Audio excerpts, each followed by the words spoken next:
मावली बारीमा उम्रेको चिचिन्डाहरू। यो चाहिँ काँक्राको बोट अनि यो चाहिँ के भन्छ होला करेला।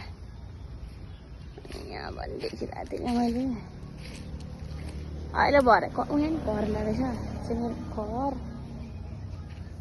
यहाँ कहाँ देखेको थिएँ मैले काँक्रा यहाँभित्र रहेछ अहिले चाहिँ फलिरहेछ करेला के होला मुटो कि के हो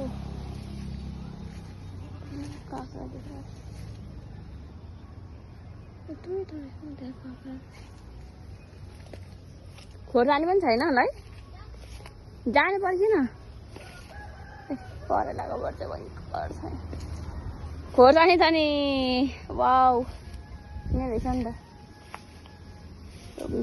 यस्तो खोर्सानीको बोटहरू